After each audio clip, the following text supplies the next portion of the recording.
and welcome to Betty's Real Estate Corner, brought to you by Roy and Betty Sakamoto. Here we are again, another special day. Another great day on Maui. It is a perfect day on Maui, although getting over to this side of the island got a little like we could see a storm coming up. It wasn't bad. No? Okay. No. I thought we could end up with some sort of a hazard happening by the time we drive back. But we need lunch. Absolutely. So we're going to be kind of getting that together. What else is going on right now? I don't know. Our show is totally unscripted. So what do you want to talk about? I don't know, because as we drove over, I was trying to come up with different ideas. One thing, the water issue in West Maui, which maybe is a bigger issue than just West Maui. We were talking a little bit about Bill 9, the apartment banning of short-term rentals. Interesting. I mean, I don't know that we can solve the problem. We can keep talking about the problem, but I don't know that we're going to change anything. No, I mean, all of these are problems, and problems we need to address as we come up to elections. That's happening pretty quick. So, I think all of us here on Maui should pay attention to what our politicians are saying, all our candidates, and make your best educated guess. It's hard to pick one candidate sometimes, especially in a field that you're not sure who they are and so forth. But there's a lot of public forums where a lot of these candidates are appearing, and best thing is to show up, question the candidates. What do you think about the water situation? Especially in West Maui, with the issue with Maui land and pineapple and so forth, that we've talked about it on many, many shows, and still kind of irritates me, but we do have that situation.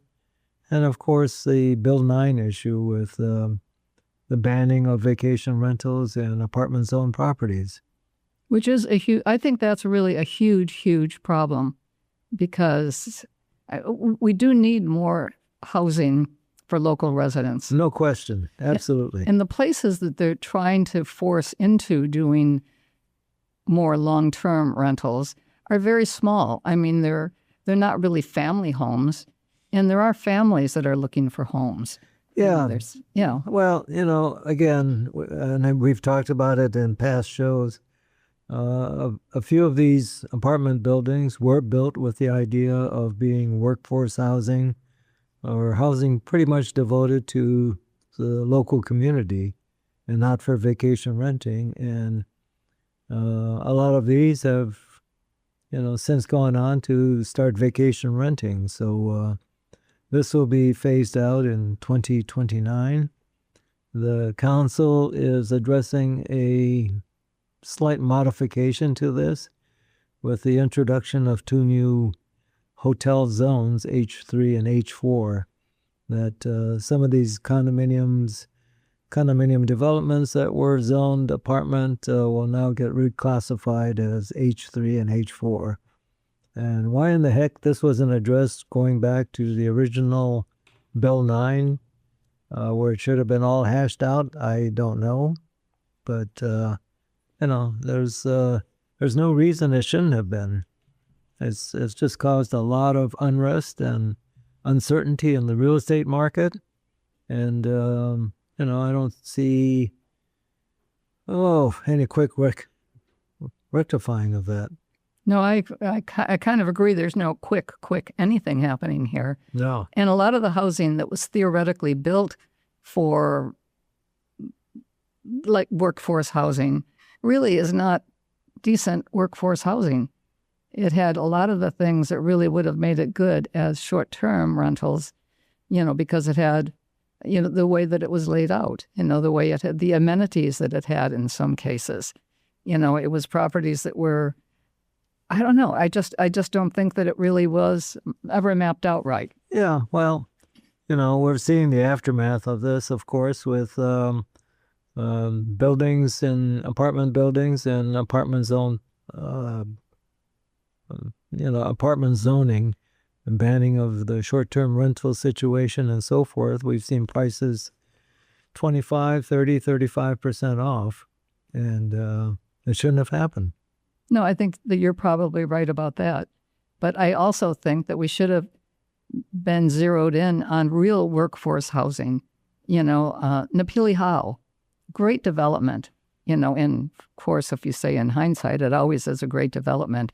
But those are great. They're smaller places, but they have multiple bedrooms, and it works for people. That was a development years and years ago by Maui Land and Pine. And, kudos to them for coming up with this Napili How development, which was basically workforce housing. To qualify, you had to be an employee of Maui Land and Pine initially, and it worked. But, even looking at that now, and for a 3-bedroom, 1-bath home on a fairly small lot, 3,000 square feet or thereabouts, you're now looking at $1 million or slightly above or slightly below. And that's still a lot of money for, the average Maui resident. It's a lot of money, and in a way, it's almost too much money. I don't know how you ever get away from some of this, but we do need some sort of housing for people that, in many cases, were born and raised here, or they've been here for a lifetime. But they want to have a family, or they've got a small family, but they need a place like that. They need to have an area that kids can play. They need to have like a park type thing. They need to have enough square footage that they can actually have 3 bedrooms, even if they're tiny bedrooms, because at least there's a place for the parents, there's a place for the kids, and it works. Waiakuli, those homes were really small. Yeah. And that was built the same way, though. No, absolutely. And, it's something the county should address. There's been a lot of lip service about affordable housing and so forth. But when you look as, let's say you wanted to develop a affordable housing development, single family, small lots and so forth. First thing is you've got to go find the land. And the land costs are exorbitant. It's to have the right zoning and so forth.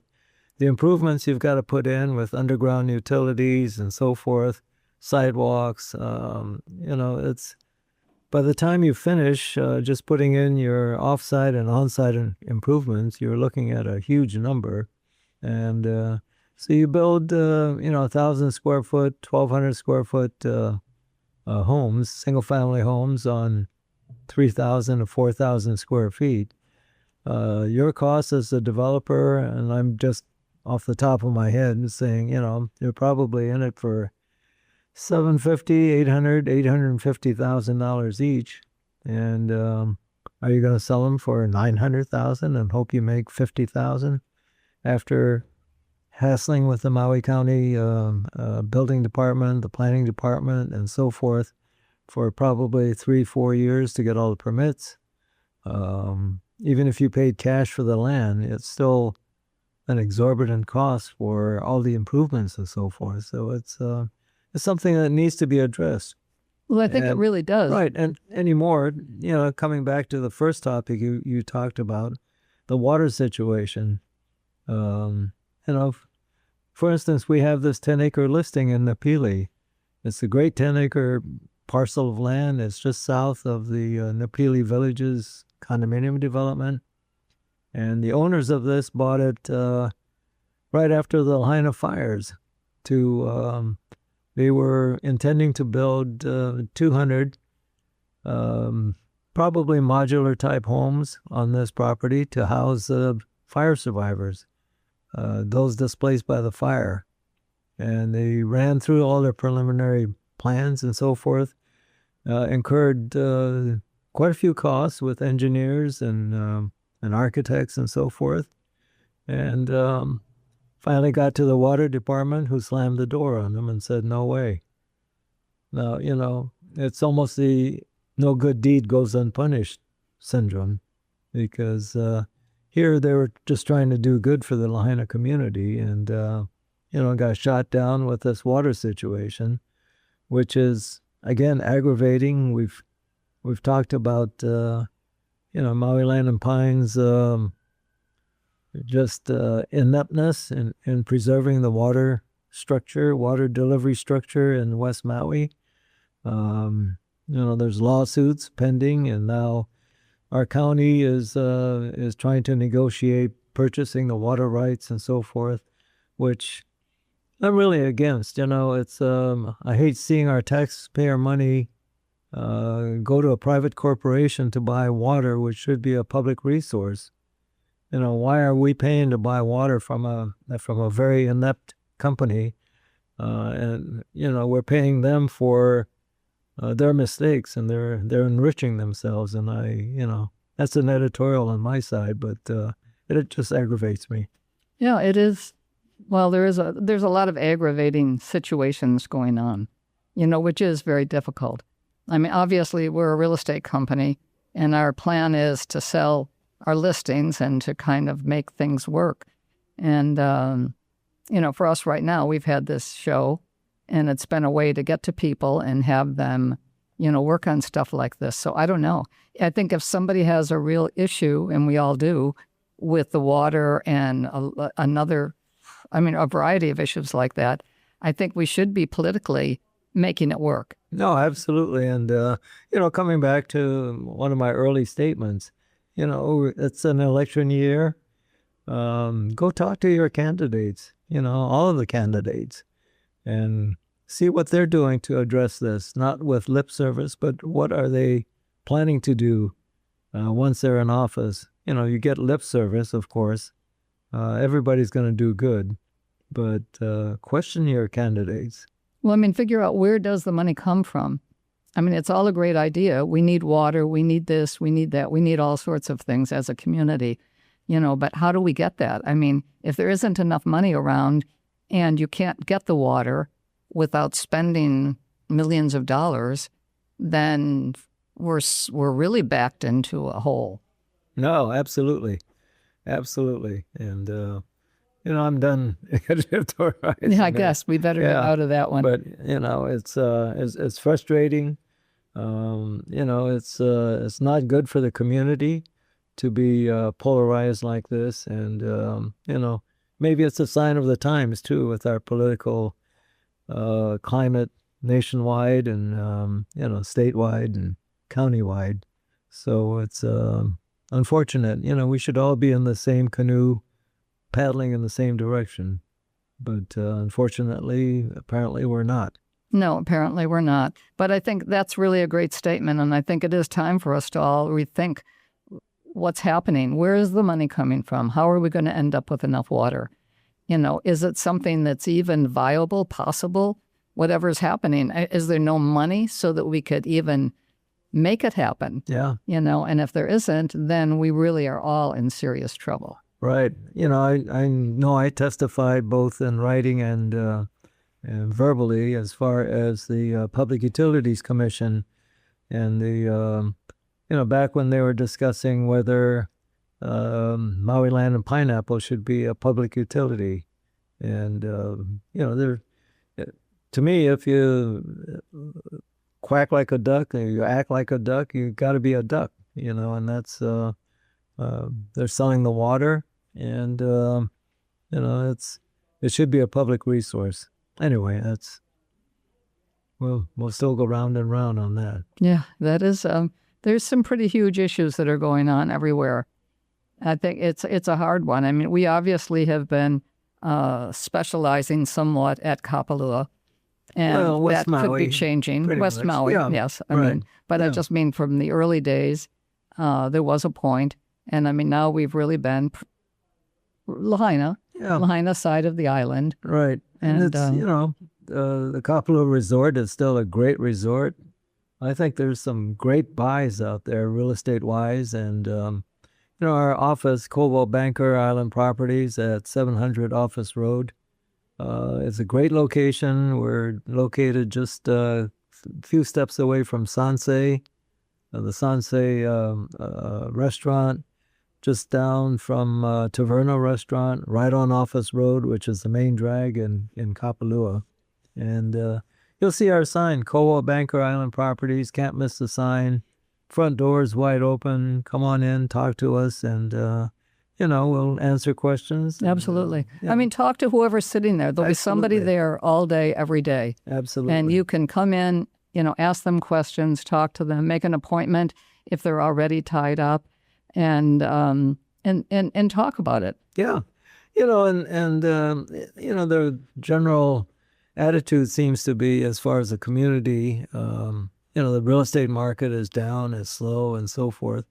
Yes, it is down, and it is a little bit slow, but I checked this morning, and there's like 250 properties in escrow on Maui, or in Maui County, which is Maui, Lanai, and Molokai. And, it's somebody's buying. Somebody's buying. It's a great buyer's market. Absolutely. Great buyer's market. And especially, if you can look past this Bill 9 and so forth with the banning of vacation rentals and so forth, there's absolutely some great condominium and single-family home buys. Well, and I think you've got to step up to it. You've got to make some decisions. Sure. It's got to be something that you're going to be using it personally some of the time, I think. Right. And then work it. I mean, kind of fight for the rights of whatever that it was. And if it is something that they're trying to take away the vacation rentals, get together with all of the other owners. Right. But, start with, you've got to deal with the realtor. And, we've got a great professional staff at Koa Banker Island Properties. Here's a sample listing. Here's a 2-bedroom, 3-bath at the Ridge at Kapalua. It's in Building 12, which is facing kind of southwesterly, so you're not facing directly into the wind.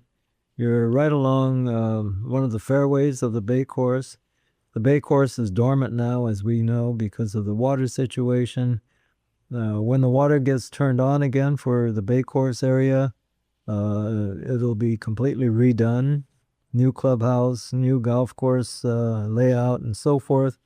And this is a great location, Building 12, second floor, 122324. It's listed at $1,980,000 by Elise from our office. And Elise is one of the young professionals that we have in our staff that is really up on the market and really can help you. Well, I think there is a lot, but again, the same thing. You've got to come in, you've got to talk to people, and if you're ready to buy, it isn't necessarily a $3 million property that you're looking at. You could be looking at a $500,000 property or less. It doesn't matter, yeah. No, it doesn't matter what it is. Deal with the professional. Deal with the professional. Absolutely. It's Yeah, here's another one. It's at the Golf Villas at Kapalua. And this has just been on the market about a month. And it's a 1-bedroom, 2-bath in Building 12, 12T1, T as in terrace, 1, listed by David Quant from our office, another one of our top professionals, listed at $1,195,000. And again, right on a portion of the bay course, and it's a great buy. These have sold in the 1.5 area before, and so at $1,195,000, it's a great price. 1-bedroom, 2-bath. Another property in West Maui, the Maui Eldorado, which is one that we have been tied to for a long time. Right. It's still leasehold, which is I just think they're really great units. A small portion units. is fee simple, but it's You're in the heart of Kaanapali, and I think that there is a small portion of it that's fee simple. So I don't think it's as scary as some. But this one, a 1-bedroom unit, 2 baths, listed at $750,000. And again, it's in the heart of everything. Right. It's in the heart of the restaurants and the. Yeah, Steve Fuller from our office has that listing, and Steve is another one of our great professionals at Koa Banker Island Properties. And you might just walk in there and find Steve, because he does spend time in the office, and he will take the time to explain to you the difference between leasehold and why it helps that there's some fee simple in a property, et cetera, et cetera. Yeah, all of the professionals you'll meet at our office are full-time in real estate, and they're they're in the market day in and day out, 24 hours a day. So very, very familiar and can really help you. You know, Roy, another one, the 71 at the Ironwoods listed at $4.7 million. Now, that's a lot, but a great residential home, spectacular. It's probably one of the best view properties on the island. It's right, exactly. It's right on the signature hole of the Bay Course, a par 3 that's over the ocean, and it's 2 bedrooms, 3 baths. At the location you can't beat. I mean, it's fantastic.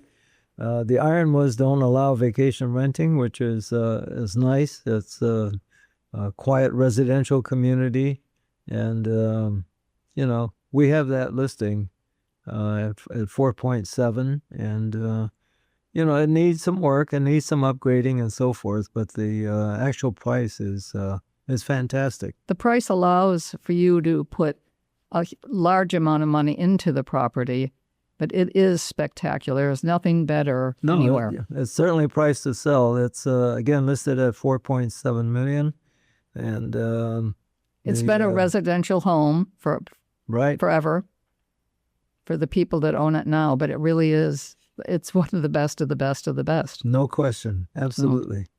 And it has everything. And you could live in it just the way it is. You're probably going to want to remodel it, but you might just move in, take your time, think about it, and kind of test drive it, and get the feel of it. We're kind of skipping around a little bit, but there's a great single family home listing at 31 Puahi Loop in Lahaina. It's listed by Mihaela Stoops from our office, and it's just had a price adjustment from $1,790,000 to $1,699,000. It's a 5-bedroom, 4-bath home, a little over 2,500 square feet. And what's great, you're on about a 1/4 acre lot, and it's a great price, good size home, 5 bedrooms, 4 baths. Here's another one. Elizabeth Quayle has listed a property, 1525 Kaupakalua Road. Right. That's in Makawao. Yeah. And again, I mean, that's a really fabulous property. Yeah, we've seen the property. It's great. It's super. 3 bedrooms, 4.5 baths. Yeah. And a lot of land. 5.5 acres. Yeah. It gives you a whole lot of flexibility. You can do a whole lot on 5 acres of land. Yeah. And Elizabeth is one of our better professionals, and always available to show this property in Makawao. Yeah, it really is an amazing property, and I think well worth taking a look at. So we've hit the 2-minute warning already. Yeah, we've got time for another quick one here. It's 4851 Lower Honoapi Ilani Road in Kahana. It's a 4-bedroom, 3.5 baths, oceanfront, listed by Marianne Fitch from our office, listed at $12 million. And what's great, the listings in our office range from, the multi-million, 20 million or so on down. And so we covered the whole market, really. And it's important. And everybody, is good at that. Elizabeth Quayle has listings that are multi-million-dollar listings, and has some of the ones that are definitely, geared up for someone that's going to live in it and really have their home on Maui. Right. So I guess we are now at our 1-minute warning, so we'd better kind of close this out. It was a fast 25 minutes. It sure was. Danny Couch is coming back on. Danny Couch is tuning up and ready to go. And ready for I Love Hawaii. And we love Hawaii. And here is Danny getting ready to knock us out of the ballpark here. But it's been a great day. And call us, 808-870-7060 is Roy Sakamoto, or 7062 Betty Sakamoto. Aloha. Aloha. Aloha.